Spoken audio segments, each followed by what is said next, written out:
I spoke to a sales manager earlier this year, and she said that getting to know the customer as a person is the most important thing you can do. Because the more you know about them as a person, the more you can adjust your sales style, the more you can adjust the information you present, and the more you can make them want to do business with you. So Stan earlier talked about warmth and competence, right? Warmth and competence doesn't just apply to brands, it applies to people. I want to buy from someone I like. I want to buy from someone I trust. And if I have a better relationship with you than with someone else I'm working with, I might even be willing to sacrifice some things. I might be willing to pay more. I might be willing to not have that one feature in the kitchen that I really, really wanted. Because I want to do you the favor. Because you won the relationship. So here's some tips for building those relationships. I'd like everyone to take a moment and look at this slide. Keep staring until something happens. Keep looking. It's happening. What's everyone in the room doing? You're smiling. There is no better way to get someone to trust you, to build a relationship with them, than just look them in the face and give them a ridiculous grin. I got it right here. There it is. It works. Now, what I'm not going to do is I'm not going to make you turn to your neighbor to it, because that might get a little awkward in this room, so we're not going to do that. But this absolutely works. It immediately says, this person's warmth is high. They have good intent. Second thing, share a story about yourself. Anyone remember how I started my time on stage? I told you about my first job. And while I was telling you that, you learned some information. You learned that construction is my family business. You learned that I knew a little bit about how to put a house together. And you learned that I didn't like the North Carolina heat. All of those things, if you were trying to sell me something, would be really good things for you to know. So share a story. And a funny thing happens when you share a story about yourself. Someone wants to share their story with you. What do we get when they share that story? More information. More information that we can use to continue building the relationship. Next up, be open.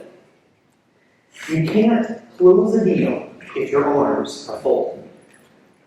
I believe this to be 100% true. Because if I were to give this entire presentation with my arms closed right now, you would think that I'm not a very nice person. You would think that I have some sort of aggression. Or if even while I was on stage, if I kept my hands closed the entire time, it wouldn't feel right to you. But since I've got on the stage, I've walked up here, I've used really big gestures, I've made sure that my jacket is unbuttoned, I've made myself vulnerable to attack. Seriously, if you think about what Stan shared with us earlier, we are hardwired to want to protect ourselves. And so the second you say to someone, I'm open, but I don't actually say that it's really, really awkward. But if you use open hand gestures, you greet them in a way that they feel like you're opening yourself to them, they will feel like it's okay to open themselves to you.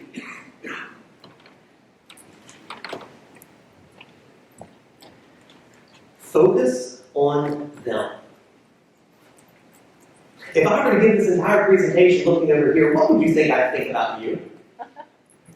You might think I'm a little nervous. What if I looked over here? You might think I'm a little disinterested. In fact, the longer I stare at this is getting really awkward, guys.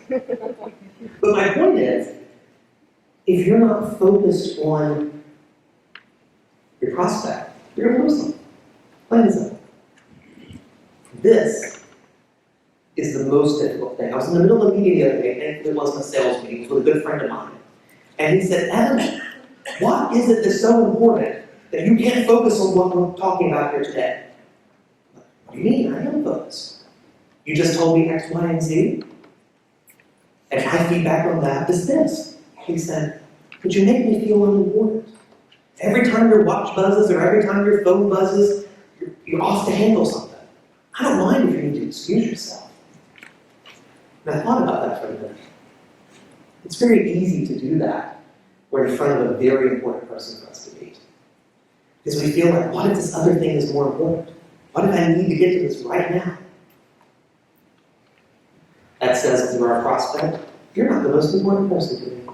You're just another woman in the line that immediately erodes the relationship. You also want to flatter them a bit. A bit is the key statement here.